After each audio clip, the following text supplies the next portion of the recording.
Friends இப்போ வந்து நம்ம வந்து மிளகா, தக்காளி இதெல்லாம் வதக்கணும்ல. இது நல்லா வதங்கிடுச்சு பாருங்க. இப்போ வந்து நம்ம ஜார்ல வச்சிருக்கிற அந்த ஜீரகம், இஞ்சியோட நம்ம வந்து இந்த வதக்கின பொருள வந்து இதோட சேர்த்துக்கலாம். இதுக்கு வந்து நம்ம வந்து ஒரு கை தேங்காய் வந்து துருகி ஏற்கனவே எடுத்து வச்சுக்கணும். தேங்காய் வந்து இது கூட நம்ம வந்து சேர்த்து அரைக்க தான் போகிறோம். வதக்க தேவை கிடையாது. அதே மாதிரி கொஞ்சமாக இது கூட பெருங்காயம் சும்மா கொஞ்சமாக போடலாம். தாளிக்கும் போது வேறு பெருங்காயம் நம்ம சேர்க்க போகிறோம் இல்லையா. அப்புறமா ஃப்ரெஷ்ஷான கருவேப்பிலை, இந்த மாதிரி வந்து கருவேப்பிலை ஒரே ஒரு கொத்து இது கூட சேர்த்துக்கோங்க.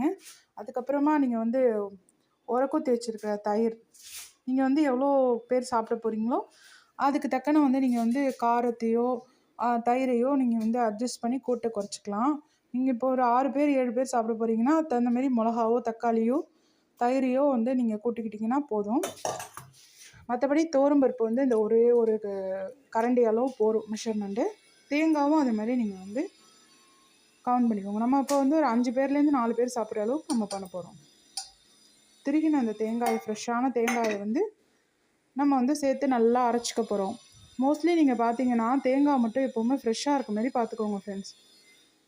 ஓகே ஃப்ரெண்ட்ஸ், இதை நம்ம நல்லா நைஸாக அரைச்சிட்டு அதே சமயத்தில் மோரையும் நம்ம நல்லா நைஸாக அரைச்சி எடுத்துக்கிட்டு நம்ம எப்படி மோர் குழம்பு தாளிக்க போகிறோங்கிறத பார்க்கலாம். அதுக்கு இடையில வந்து நான் வந்து வெங்காயத்தை நறுக்கி எடுத்துக்கிறேன்.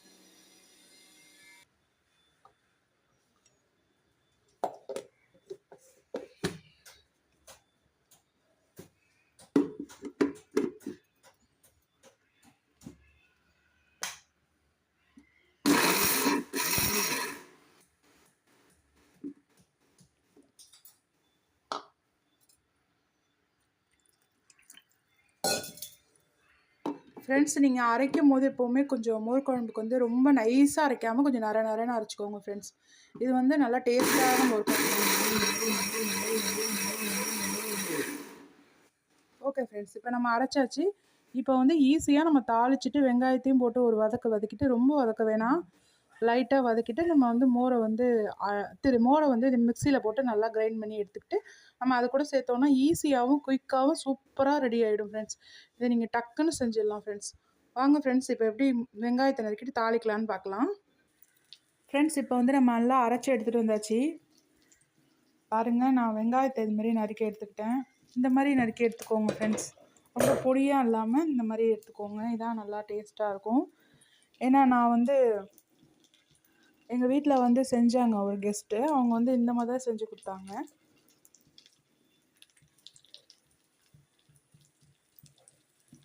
அதுக்கப்புறமா நம்ம வந்து இந்த கிரைண்ட் பண்ண அந்த விழுது வந்து வச்சுருக்கோம்.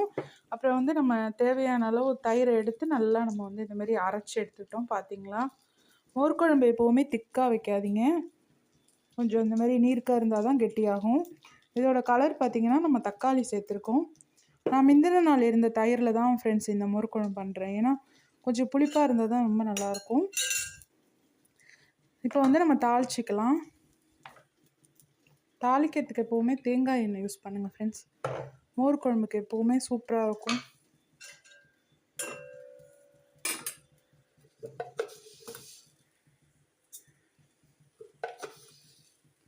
தாளிக்கிறதுக்கு 1.5 ஸ்பூன் வந்து கடுகு போட்டிருக்கேன். 2 வெந்தயம் போட்டுக்கலாம் ஃப்ரெண்ட்ஸ்.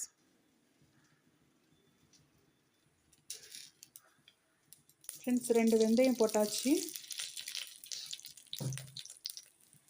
நம்ம கறி லீவ்ஸ் வந்து அரைச்சிருக்கோம், நீங்கள் வந்து மேலே வந்து கிள்ளி போட்டுக்கலாம்.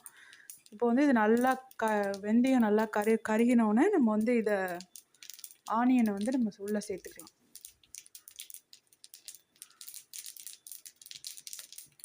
பாருங்கள், கடுகு நல்லா வச்சிச்சு. ஆனியனை சேர்த்து நம்ம கிளாஸியாக இருக்கும் போதே ஆனியனை வந்து நம்ம வந்து குழம்ப உள்ளே சேர்த்துடலாம் ஃப்ரெண்ட்ஸ். ரொம்ப வந்து ரோஸ்டடாக நம்ம வதக்க வேணாம். மோர் குழம்புக்கு எப்போவுமே இந்த மாதிரி இருந்தால் நல்லாயிருக்கும்னு சொன்னாங்க. நீங்கள் இந்த மாதிரியே பண்ணிக்கோங்க.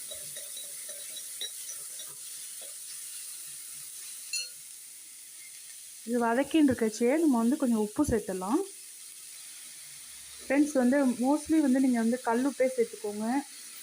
உங்களுக்கு கல்லுப்பு வந்து அளவு தெரியலன்னா நீங்கள் சால்ட் சேர்த்துக்கோங்க.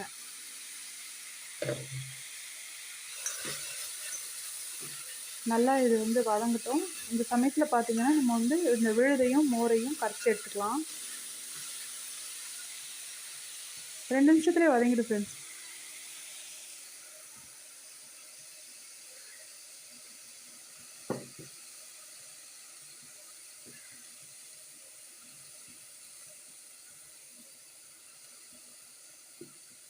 ஃப்ரெண்ட்ஸ் சில பேர் வந்து பார்த்தீங்கன்னா மஞ்சள் பொடி சேர்ப்பாங்க. நான் மஞ்சள் பொடி சேர்க்காம தான் இன்றைக்கி ஒயிட்டாக தான் பண்ண போகிறேன். இது மாதிரி கையாலேயோ அல்லது பீட்டராலேயோ நீங்கள் நல்லா கரைச்சிக்கோங்க. ஃப்ரெண்ட்ஸ் பாருங்கள், இந்த அளவு நீங்கள் நல்லா வதங்கினாலே போதும். இப்போது நம்ம வந்து கலந்து வச்சுருக்கிற இந்த மோர் குழம்பு அது உள்ளே சேர்த்துடலாம். நான் மோர் குழம்பு வந்து மோரை வந்து மிக்சியில் ஒரு அடி அடிச்சு எடுத்துட்டேன். ஏன்னா அப்போ தான் அந்த திரி திரியாக இல்லாமல் ஈவனாக இருக்கும். இப்போது நம்ம ஜாரை வாஷ் பண்ணி அதையும் இந்த தண்ணியை சேர்த்துக்கலாம். கொஞ்சம் லூஸாகவே வச்சுக்கோங்க.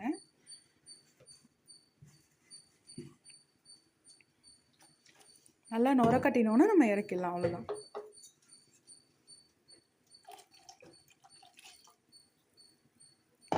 இப்போது பனி நாளாக இருக்கிறதுனால நம்ம வந்து மோர் ரொம்ப சேர்த்துக்க முடியல. அதனால் இந்த மோர் குழம்பு மாதிரி வச்சு நம்ம சேர்த்துக்கிட்டோம் அப்படின்னா நம்மளுக்கு வந்து உடல் சூடு தணியும். அதனால் நான் இப்போ எல்லாம் ஃப்ரெண்ட்ஸ் நிறையா வந்து வெரைட்டியாக மோர் குழம்பு தான் ஃப்ரெண்ட்ஸ் வச்சு சேர்த்துக்கிறோம். உங்களுக்கு இடையில இன்னொரு மெத்தடில் வந்து மோர் குழம்பு நான் வந்து இடையில போடுறேன். இது ரொம்ப நல்லாயிருக்கும் ஃப்ரெண்ட்ஸ். நான் சாப்பிட்டு பார்த்துருக்கேன். நீங்களும் இதே மாதிரி ட்ரை பண்ணி பாருங்கள். பார்த்துட்டு எப்படி இருந்ததுன்னு கமெண்ட்ஸில் சொல்லுங்கள். பாருங்கள் ஃப்ரெண்ட்ஸ் எவ்வளோ நீட்டாக இருக்குன்னு.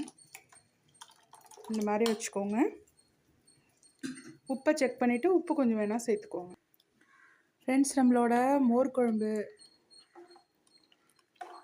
சூப்பராக ரெடி ஆகிடுச்சு. இப்போ வந்து நம்ம வந்து ஃப்ரெஷ்ஷான கொத்தமல்லி தழைகளும் கொஞ்சமாக ஆனியனும் வந்துட்டு லெஃப்டாக ஒரு ஆனியன் இருந்தது, அதை கொஞ்சமாக மேலே தூவிட்டிங்க அப்படின்னா நல்லா ஃப்ளேவர்ஃபுல்லாக வாசனையாக இருக்கும். அவ்வளோதான் ஃப்ரெண்ட்ஸ். லைட்டாக தான் ஃப்ரெண்ட்ஸ் நான் வந்து சூடு தான் காட்டினேன், நுரைக்க கூட விடலை. நீங்கள் இந்த மாதிரியே ஆஃப் பண்ணிவிடுங்க. இதுதான் நீங்கள் நைட்டு வரைக்கும் வச்சு சாப்பிட்டா கூட ஒரே டேஸ்ட்டில் ஒரே மாதிரியே இருக்கும். ஓகே ஃப்ரெண்ட்ஸ், பாய். நீங்களும் இதே மாதிரி மோர் குழம்பு மெத்தடை செஞ்சு பார்த்து எப்படி இருக்குன்னு சொல்லுங்கள் ஃப்ரெண்ட்ஸ். ஓகே, பாய்.